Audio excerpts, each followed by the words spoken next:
Bienvenue sur Graines Intérieures, le podcast qui te fait grandir. Je m'appelle Émilie, je suis sophrologue et thérapeute Ayurveda et ce podcast est dédié au développement personnel et thérapie alternative.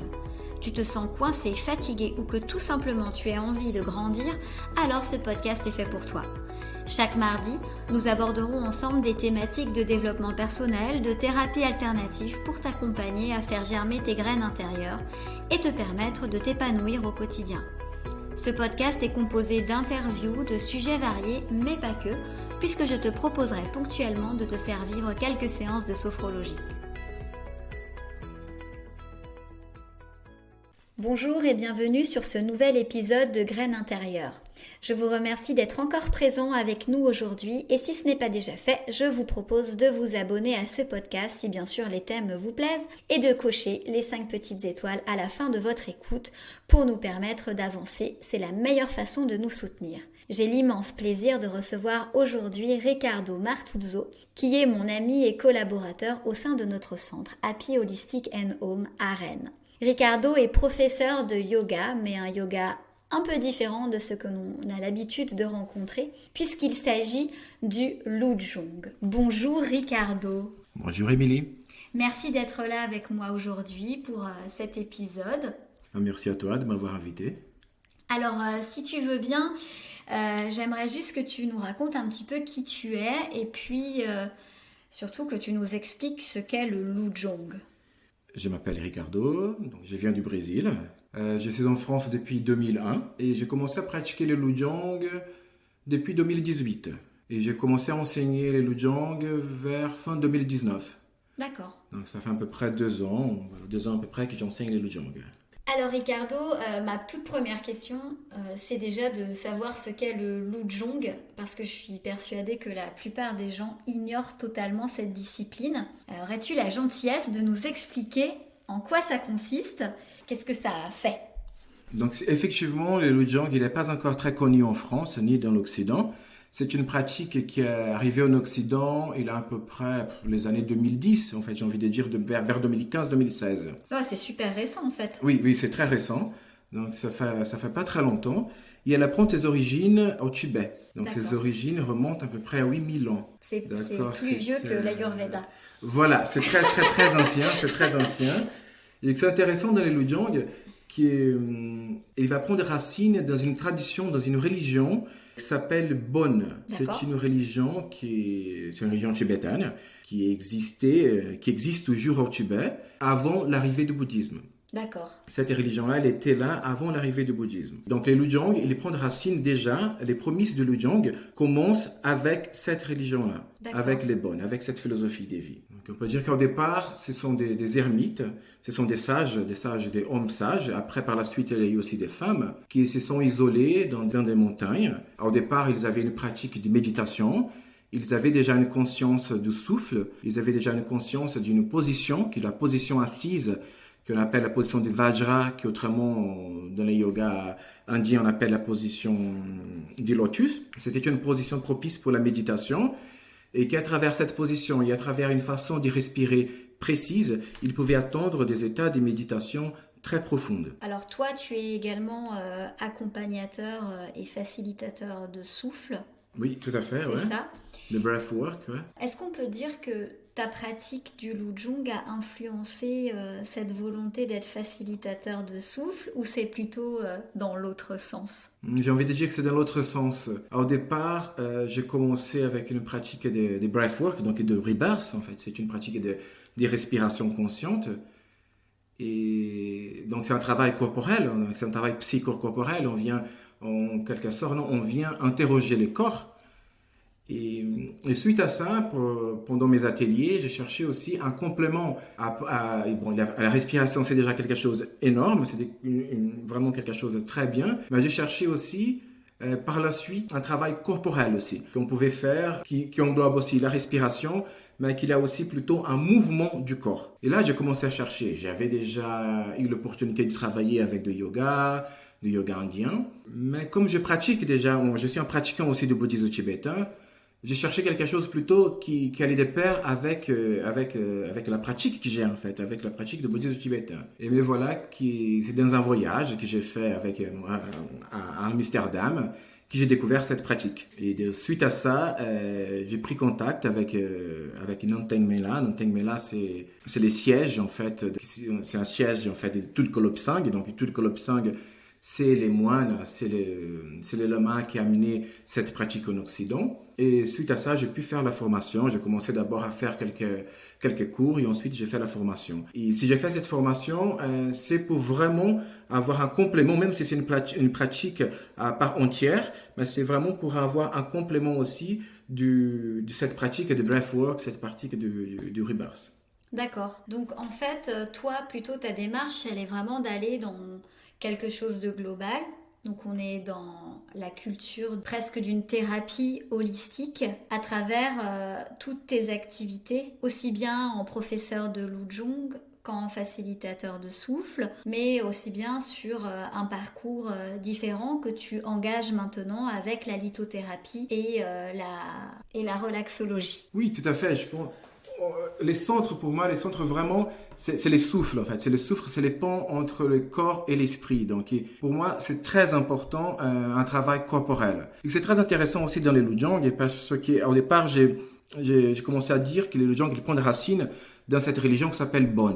Mais par la suite, il y a eu aussi le bouddhisme qui est venu au Tibet, donc c'est ce bouddhisme tantrique, et qui aussi, en fait, ce bouddhisme tantrique, il est venu aussi enrichir cette pratique de Lujang. Dans la tradition du bouddhisme tantrique, le corps, c'est quelque chose qui est vraiment très, très importante. Donc, les corps est le véhicule qui sert, en fait, au développement et à la transformation de l'être. Donc, par conséquent, c'est le chemin vers l'illumination. Donc, on va utiliser les corps physiques, ces corps-là tangibles, qu'on peut les toucher, pour travailler sur un corps subtil, selon effectivement les traditions du bouddhisme tibétain, du tantrisme, du Bon et aussi de la médecine tibétaine. Donc on va travailler sur les corps extérieurs pour avoir un effet sur les corps subtils, sur les corps intérieurs et vice-versa. Est-ce que le corps devient par conséquent le canal vers l'élévation spirituelle? Dans les tantrismes, dans les Lujang, oui, il fait partie. Il est au cœur aussi de la pratique. C'est pour ça que nous faisons des mouvements, en fait. C'est pour ça que la discipline a été créée. Oui, j'ai testé. Oui, alors, effectivement, tu as eu l'opportunité de pratiquer. Ouais. C'est surprenant. En tout cas, je me permets d'ouvrir cette parenthèse pour les personnes qui vont nous écouter. J'ai eu la sensation d'être pleinement connectée à ce qui se passait à l'intérieur de moi, mais en même temps un petit peu perchée, comme si je voyais les choses depuis là-haut quelque part. C'est une sensation extrêmement curieuse, mais très intéressante parce qu'on a vraiment cette sensation d'être enveloppé, englobé de quelque chose. Et franchement, je vous le recommande. Je ferme la parenthèse et je reviens à cette interview.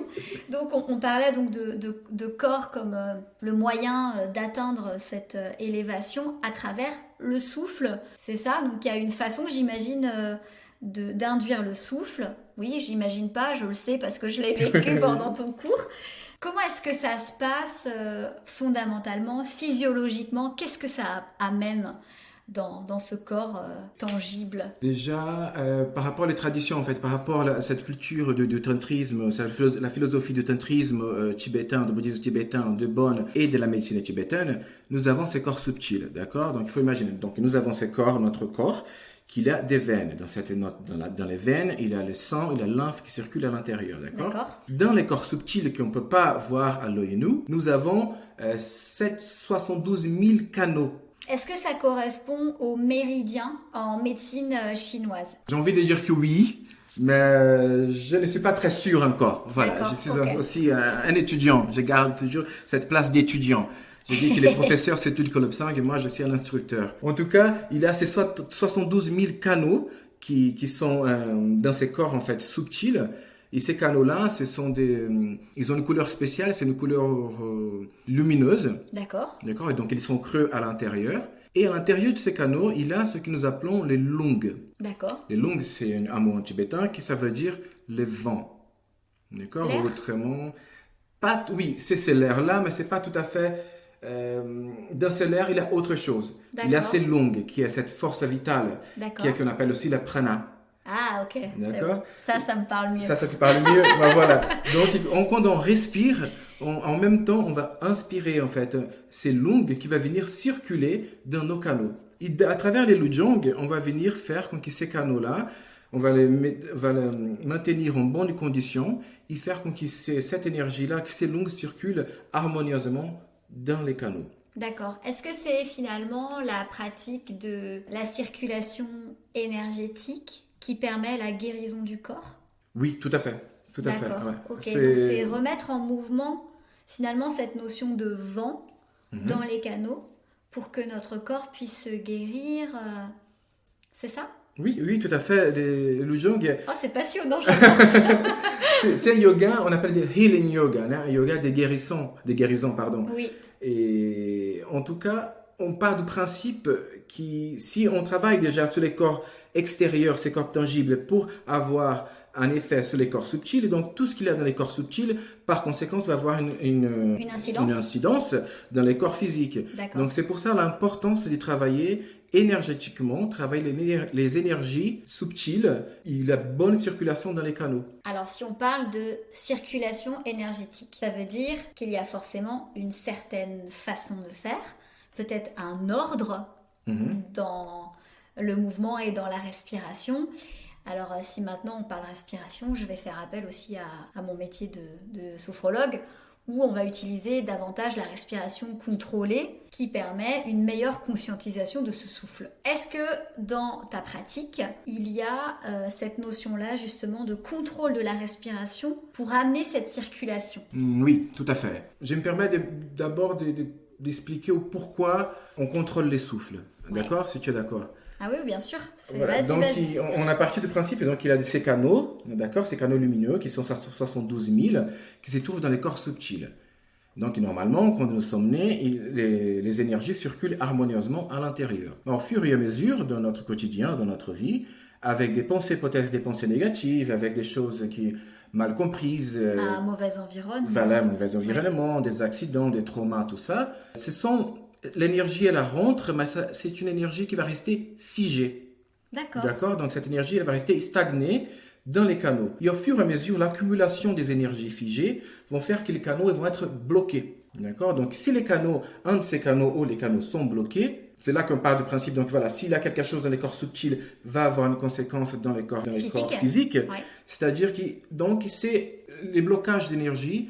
C'est considéré dans la tradition tibétaine, dans la tradition du tantrisme aussi tibétain, une cause des maladies. Oui, comme en Ayurveda et comme en médecine chinoise, c'est-à-dire que l'accumulation d'énergie crée un blocage. Ce blocage va être finalement traduit par une somatisation. Ça peut être une maladie physique ou même une maladie psychique. Oui, c'est ça. C'est ça, ok. Et c'est pour ça que nous avons utilisé une respiration très particulière du lujang. Nous combinons en fait la forme et les mouvements. La forme, c'est les masculins, les mouvements, donc ça va être plutôt les féminins. Nous allons commencer à inspirer, et à un moment donné, nous allons faire une retention de souffle, d'accord? Et après, nous allons faire une torsion, où nous allons vers le haut et vers le bas.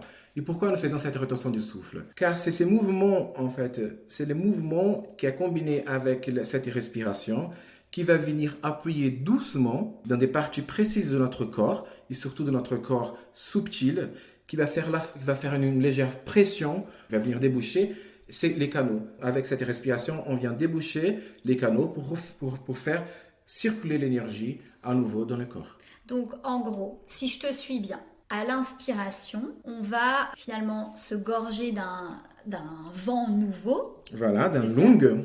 Voilà, la rétention permet à ce vent nouveau de travailler sur le blocage et à l'expiration, on libère et on fait recirculer. C'est ça, en fait. Donc c'est la rétention combinée avec un mouvement précis. Oui, parce qu'il faut avoir ces mouvements-là, ces mouvements qui vont aider à appuyer pour débloquer en fait les canaux.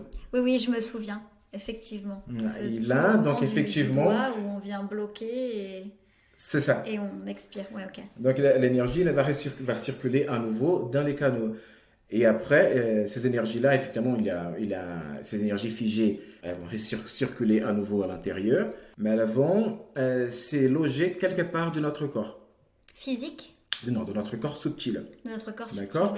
Parce qu'il y a même, non, comme c'est un cercle fermé, en fait, c'est un cercle fermé qui est long, en fait, ces vents ne rentrent que par rapport à travers de la respiration. À un moment donné, il faut faire sortir aussi ces énergies figées. Normal. Donc, ces énergies figées, les restes, en fait, des énergies figées, vont venir s'y placer directement, sans aucun effort, dans un endroit qu'on appelle les vases. D'accord. Et ces vases, ils se trouvent à 4 doigts au-dessous du nombril. Dans le ventre? Voilà, dans cette région-là, dans le ventre. Est-ce que ce serait pas... Alors, je fais un lien avec... Les haras, peut-être Ouais, exactement. Tout à fait, c'est ça. Voilà, c'est okay. les centres énergétiques, les haras. C'est tout à fait ça. Donc, ces énergies figées vont se retrouver là. Et après, on va venir avec un autre exercice, un autre mouvement spécifique pour faire sortir ces énergies. Et en même temps qu'on va les faire sortir, on va en même temps purifier les canaux. J'imagine qu'il y a des séries d'exercices. Oui. Alors, comment est-ce que ça se matérialise? Il y en a plusieurs. Comment ça marche? Parce que moi, j'ai fait qu'un cours, alors j'ai vu qu'une seule... Une série, oui. Une série. Je te laisse nous expliquer, du coup, sur ces mouvements. Les Lujang, il y a 21 mouvements, plus 2 supplémentaires. Et ces 21 mouvements, il est regroupé, en fait, il est coupé par des groupes. Donc, nous avons les premiers groupes, les 12e groupes, les 3e groupes et les 4e groupes. Les premiers groupes, en fait, on appelle les mouvements des 5 éléments. Donc, les Lujang, il travaille beaucoup avec les énergies subtiles, donc il travaille avec les éléments. Il part du principe, en fait, que tout ce qui se trouve à l'extérieur se retrouve aussi à l'intérieur de notre corps. Donc, c'est fondamental pour les Lujang. Toute pratique des Lujang commence pour l'équilibre des 5 éléments. Donc, on commence par l'espace, ensuite la terre, les vents, les feux, et on finit par l'eau. Donc, une fois qu'on a fini en fait, d'harmoniser, d'équilibrer ces 5 éléments. Par la suite, on va continuer, donc du coup, les 12e groupes, les 3e groupes, jusqu'à arriver au 5e groupe. Et ce que tu as pu faire, c'est les premiers groupes, donc les groupes des 5 éléments. C'était très intense. Hein. Je vous invite à aller voir sur le site de Ricardo pour prendre un cours. Vous allez voir, c'est pas de la tarte. Hein. On vient travailler, une fois qu'on a travaillé sur les éléments, on travaille directement sur le corps, c'est ça? Oui, on commence par harmoniser donc, les 5 éléments. Ensuite, au 12e groupe, on vient travailler les 5 parties du corps. Donc, le 3e groupe, c'est les mouvements des 5 organes vitaux. Ouais. Et le 4e groupe, c'est les mouvements des 6 conditions. Et ces 2 mouvements en fait, supplémentaires, c'est un mouvement qui nous aide à dormir et un autre qui nous aide aussi à rester éveillé. Donc. Je reviens, Ricardo, simplement sur une interrogation par rapport à cette notion de méditation en mouvement que tu as évoquée en off lorsque nous avions coupé le micro. Est-ce que tu peux m'en dire un petit peu plus par rapport à cette notion, tu sais, de souffle qui fait comme une vague, etc. Je pense que c'est très intéressant d'aborder ce sujet. On dit que les Lujang, il commence avec un inspire et il finit avec un expire. Il faut visualiser les Lujang vraiment comme une vague. D'accord. Les mouvements, c'est un mouvement continu. En fait, quand on pratique Lujang, on ne s'arrête pas. C'est-à-dire qu'on fait les mouvements, on commence à faire les mouvements avec une inspiration, il y a une rétention du souffle, après il y a l'apogée de la posture, et après on revient en expirant. C'est vraiment un mouvement, un va-et-vient de souffle et aussi un va-et-vient du corps. Le Lujang, il met l'attention dans la conscience dans la matière. Donc la matière, c'est le corps et on va mettre la conscience dans le corps. C'est-à-dire qu'on vient mettre en connexion le corps subtil avec le corps physique? Oui, bien sûr, on vient travailler avec les deux, effectivement. On travaille sur les corps physiques pour avoir donc un effet sur les corps subtils. Et c'est pour ça qu'il y a cette respiration. Et elle est très importante. C'est de là qu'on va amener cette énergie et qu'on va débloquer toutes ces énergies-là. Et par exemple, quand on fait un mouvement, le Lujang, il prête beaucoup d'attention à ça. Quand on fait un mouvement, on ne fait pas un mouvement anodin. Par exemple, quand on fait un mouvement avec le bras, il n'y a pas vraiment que le bras qui bouge. Il y a toute une série des parties de notre corps qui engagent les mouvements avant même d'arriver au doigt qui bouge, au bras qui bouge. Et le Lujang, il est très intéressant pour ça, c'est qu'il nous amène à cette conscience corporelle, cette conscience du corps, pour ressentir en réalité d'où commencent ces mouvements. Parce que ces mouvements, ils commencent de quelque part. D'accord. Et c'est là que c'est intéressant, de pouvoir ressentir. Le Lujang, il vient aussi pour nous aider à ressentir le corps, pour nous reconnecter à notre corps. Ce sont des mouvements lents. Nous avons des mouvements qui peuvent être lents, comme aussi des mouvements qui peuvent être un peu plus dynamiques. Cela dépend comment on va comme se déroule la séance. Qu'est-ce qu'on veut en fait? Qu'est-ce qu'on recherche? La chose la plus importante, c'est vraiment cette connexion avec le corps, c'est ces ressentis corporels. C'est pouvoir se reconnecter avec nos sensations. Est-ce que c'est ça l'intention première d'une séance? C'est ramener la conscience dans le corps pour favoriser cette connexion? J'ai envie de dire que oui, effectivement. D'accord. C'est une des premières choses en fait qu'on cherche à faire, c'est pouvoir ressentir le corps. Parce que c'est à travers de ces ressentis qu'on va pouvoir développer d'autres choses. Qu'on va pouvoir ressentir aussi des choses beaucoup plus subtiles. D'abord, on ressent notre corps, on ressent qu'est-ce que ça fait, un mouvement, qu'est-ce que ça fait une respiration précise. Et ainsi de suite, on va pouvoir ressentir de plus en plus des choses beaucoup plus subtiles. Qu'est-ce que tu appelles les choses subtiles? Ça va être peut-être l'intuition ou ça va être vraiment le côté subtil dans la matière, par exemple. Tu vois, en sophrologie, on va travailler par exemple sur la sensation de l'air sur la peau. Bien, quand on est en plein soleil, essayer de réimaginer cette chaleur sur notre visage par exemple. Est-ce que c'est dans ce sens-là ou c'est vraiment quelque chose qui est de l'ordre du spirituel? J'ai envie de dire que c'est quelque sorte du spirituel. On parle du principe des interdependances. Entre nous et l'environnement qui nous entoure. Donc tout ce qui se trouve à l'extérieur se trouve aussi à l'intérieur. Donc avoir ces ressentis, avoir un ressenti par exemple quand nous avons vraiment faim, ou quand par exemple nous sommes quelque part et nous ne nous sentons pas très bien, on n'a pas envie de faire quelque chose. D'accord. Donc de pouvoir vraiment donner attention à ça, amplifier ça, c'est ce que j'appelle aussi du ressenti subtil. D'être vraiment amené de l'attention à ça et de voir qu'est-ce que le corps nous raconte, qu'est-ce qu'il va nous dire. Donc c'est ramener précisément à l'instant. À l'instant présent, ici et maintenant. D'accord, ok. Quand tu parles de circulation énergétique, moi j'ai envie aussi de faire peut-être un parallèle avec le fait que pour que l'énergie circule, il faut qu'on soit droit et qu'il y ait entre guillemets un canal principal qui, selon ma croyance, est la colonne vertébrale.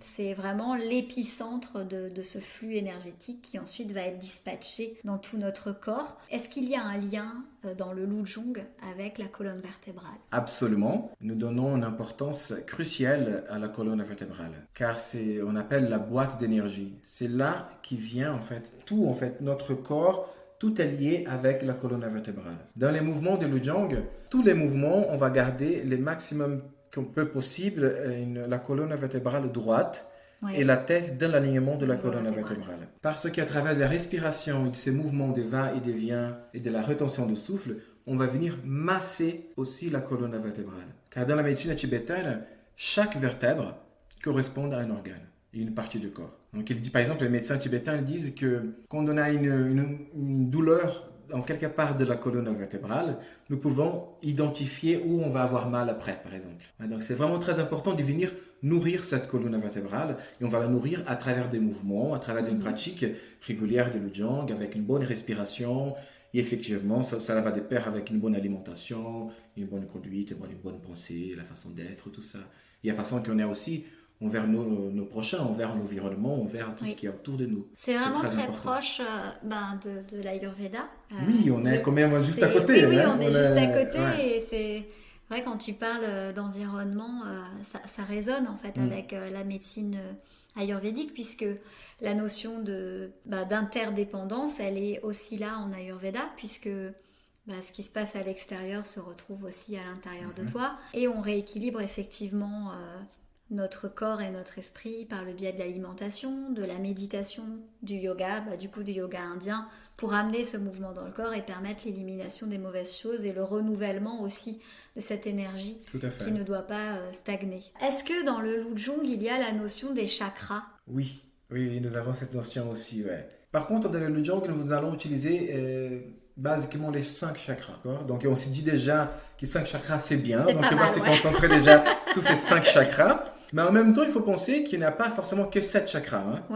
Comme il y a des canaux, j'avais évoqué 72 000 canaux. Oui. Et ces 72 000 canaux, ils se croisent à un moment donné, effectivement. Forcément. Et c'est ces croisements-là qu'on appelle aussi des chakras, qui en tibétain, on appelle les tsakor. C'est les centres énergétiques. D'accord. Donc, du coup, on va travailler aussi avec tous ces petits chakras. On va commencer, par exemple, on ouvre une séance toujours avec des petits exercices, un réchauffement, réchauffer des parties du corps pour venir travailler sur ces petits chakras aussi. D'accord. Basiquement, dans les Lujong, on va utiliser les 5 chakras. Tout à l'heure, tu as parlé de Lujong comme presque une pratique thérapeutique. Toi, tu la considères comme une pratique de guérison? Oui, oui. Je considère les Lujong comme une pratique qui nous aide, j'ai envie de dire, qui nous aide à éveiller, comme on dit au Brésil, les curanderos, il y a curandeira qui est en nous-mêmes, c'est-à-dire ces guérisseurs et guérisseuses qu'on a en nous. D'accord. C'est-à-dire, il vient comme complément, effectivement, c'est un complément qui est énorme, mais vient comme outil pour nous aider à auto-guérir. Parce que je crois effectivement que nous avons ces pouvoirs d'auto-guérison. Ah oui, je suis tout à fait d'accord avec toi. L'homéostasie, Tout à fait. elle n'est Voilà, pas que physique, elle est aussi mentale et émotionnelle. Et il y a tout un tas de pratiques que l'on peut faire qui nous aident justement à nous auto-guérir. Oui, effectivement, en tout cas, les Lujong, à la base, elle était créée pour ça. J'avais évoqué au départ qu'il y avait des ermites qui étaient effectivement dans des montagnes et tout ça.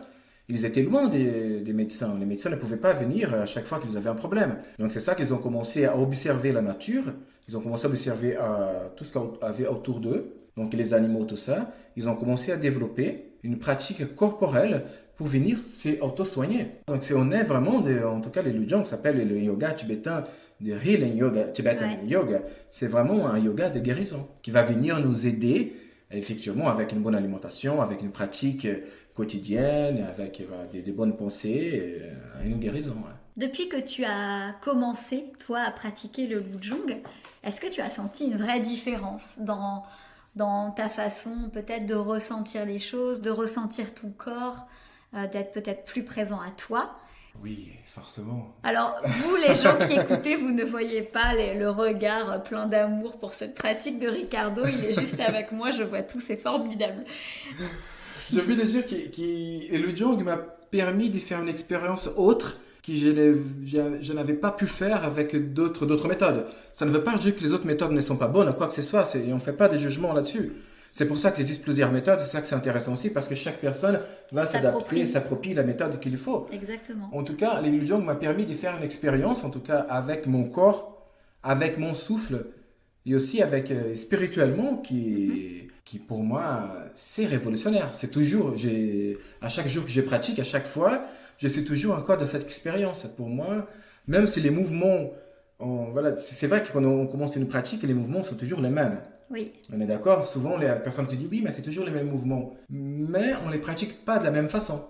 On ne les pratique pas de la même façon aussi selon l'état dans lequel on est au moment de la pratique. Voilà. Comment est-ce on s'approprie en fait notre pratique?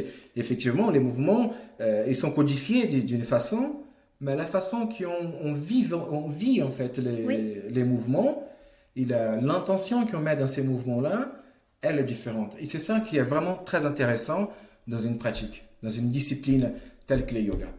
Ouais, je suis assez d'accord avec toi. Parce que même quand tu parles de moments, d'instantanéité, eh bien, par exemple, le matin, quand on sort du lit, on n'a pas forcément la même mobilité, ni le même réveil ou éveil cérébral ou même spirituel.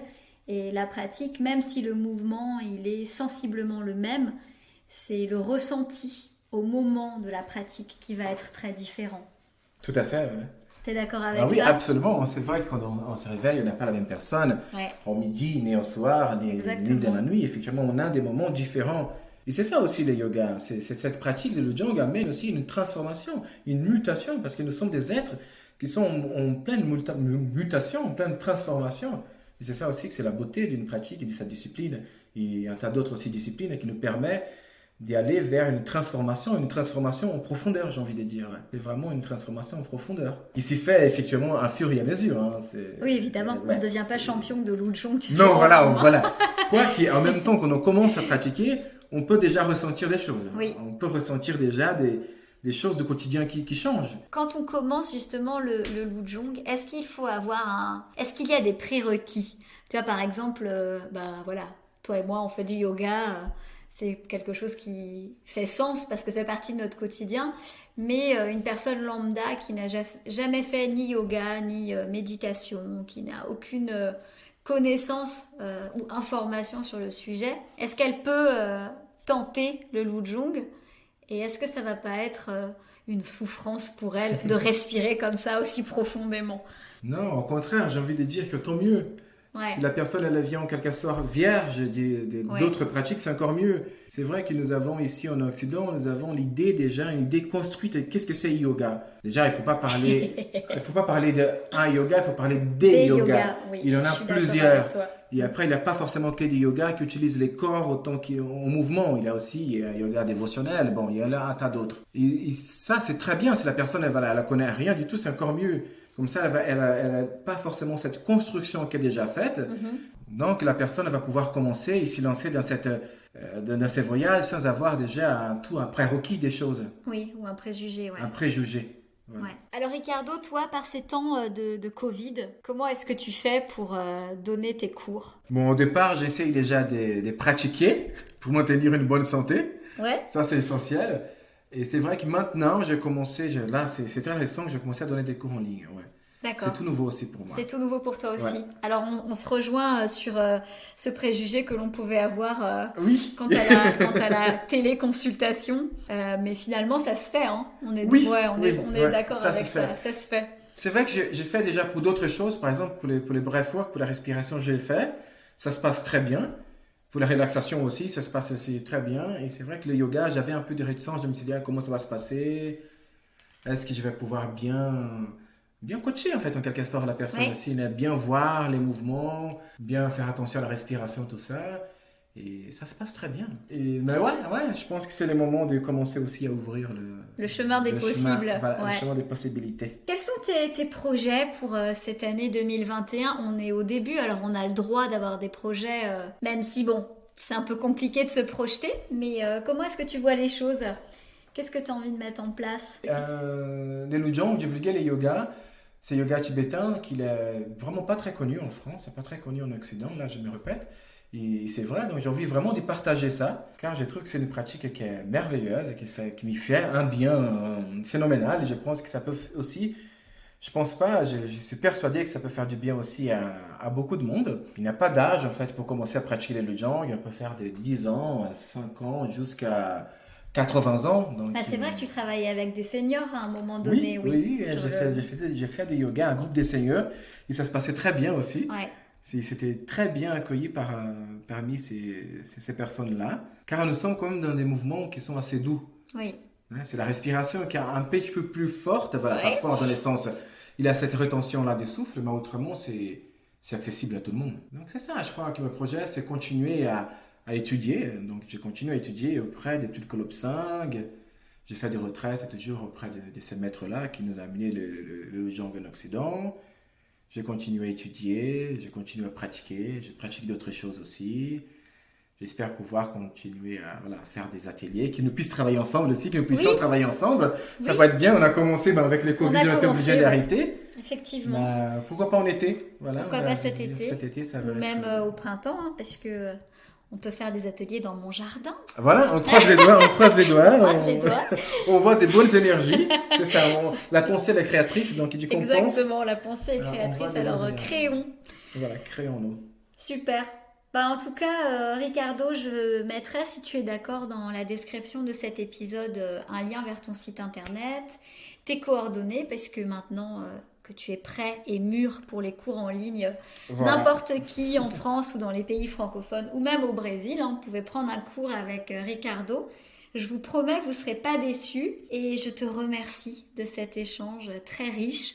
J'ai adoré passer ce moment avec toi. N'hésitez pas en tout cas à poster vos commentaires et questions. Nous nous ferons un plaisir de vous y répondre. Et je vais m'arrêter là pour cet épisode. Et je vous souhaite une très belle journée ou fin de journée. Et vous dis à très bientôt pour un prochain épisode de Graines intérieures.